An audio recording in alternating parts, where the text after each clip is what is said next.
하나님의 말씀 시편 제15편 보겠습니다.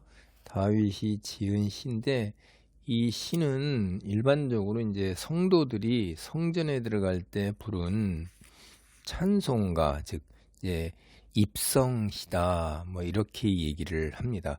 성전에 이제 올라갈 때 그때 이제 찬송을 하면서 이렇게 올라갔던 걸로 우리가 알고 있어요. 그 이스라엘을 포함한 이제 당대 고대 근동 문화에서는 성전, 자기들 각자가 이제 우리 이스라엘 사람은 성전이고 다른 그 일반 세상 사람들은 자기들이 섬기는 신전이 있죠. 그럴 때 그냥 들어가는 게 아니라 나름대로 어떤 조건을 충족해야지만 들어가는 것입니다. 그래서 이게 이제 그 15편이 바로 그런 얘기인데, 질문을 하고 대답을 하고 약속을 하고 뭐 이런 형태로 이제 이 15편이 이루어져 있습니다. 1절에 여호와여 주의 장막에 머무는 자 누구 오며 주의 성산에 사는 자 누구 오니이까. 그럼 이게 주의 장막이나 주의 성산 이렇게 하는 게 하나님이 계시는 곳이잖아요.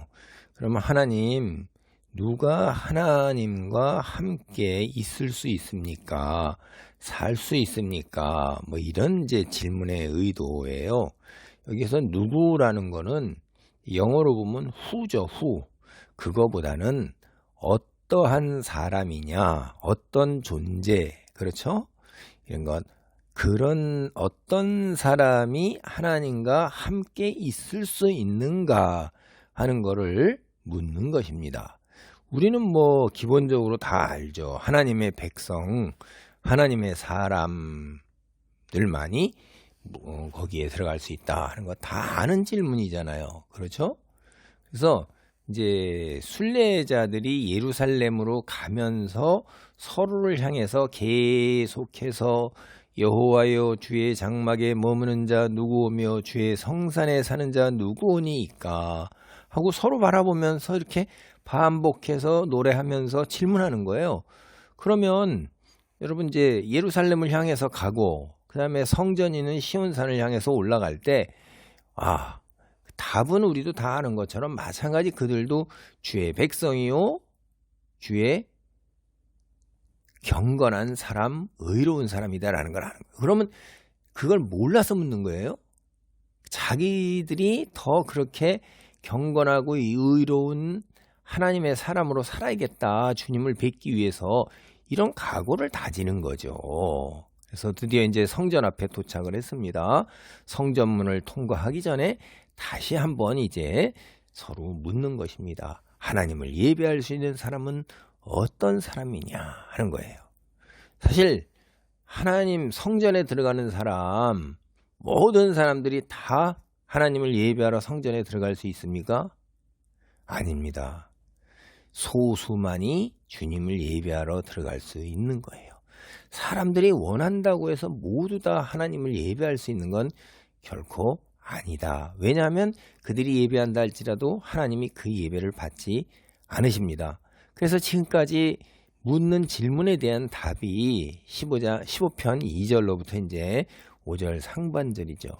정직하게 행하며 공의를 실천하며 마음의 진실을 말하며 그의 혀로 남을 허물하지 아니하고 그의 이웃에게 악을 행하지 아니하며 그의 이웃을 비방하지 아니하며 그의 눈은 망령된 자를 멸시하며 여호와를 두려워하는 자를 존대하며 그의 마음에 서운한 것은 해로울지라도 변하지 아니하며 이자를 받으려고 돈을 구워주지 아니하며 뇌물을 받고 무지한 자를 해하지 아니하는 자이니 이렇게 돼 있는 거예요.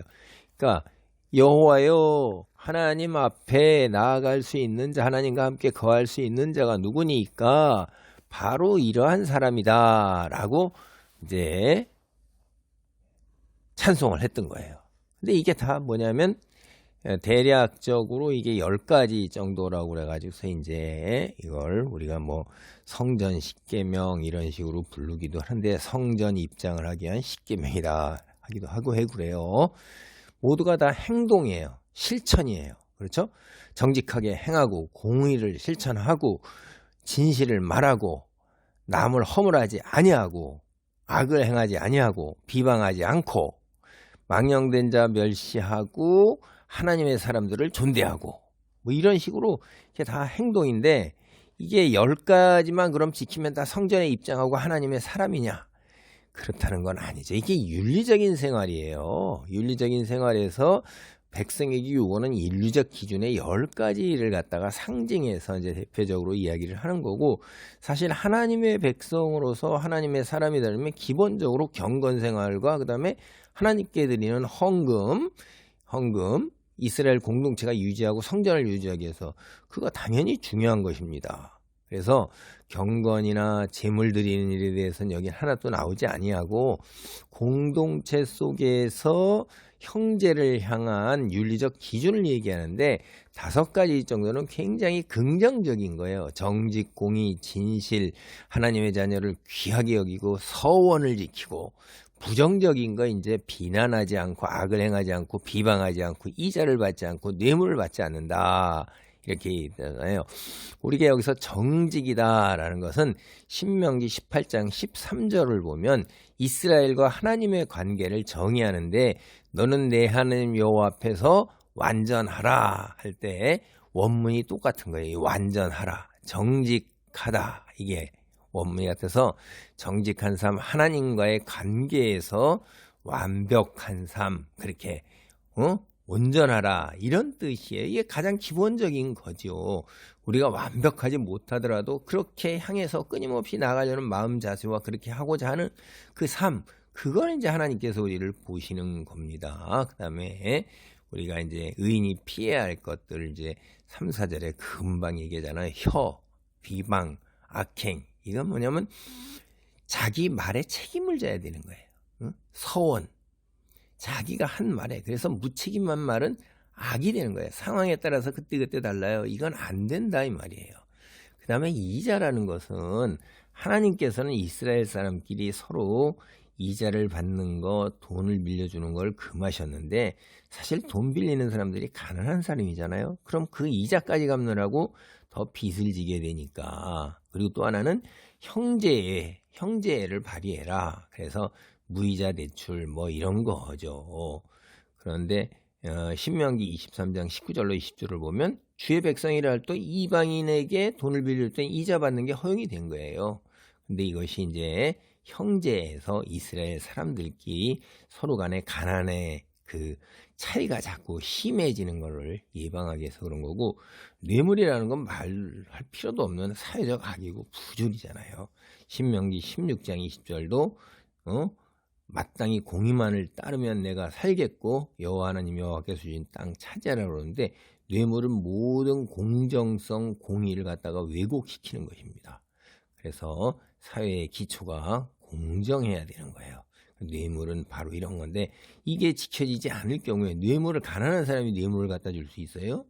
그게 아니죠. 사회 정의가 있어서 약자나 소외계층이 약탈당하는 것들, 이런 것들이 오갈 때 이게 뇌물이 오가고 이렇게 되는 거예요. 이자도 마찬가지고. 그러니까 우리가 공동체 안에서는 하나님의 사람들이 최소한도에 서로 존중받으면서 하나님이 모든 주신 은혜 안에서 살아가야 되는 거죠. 그것이 아주 부하지는 아니한다 할지라도 인간으로서 어느 정도 살아갈 수 있는 것들을 하나님께서 배려하고 이야기를 하시는 것입니다.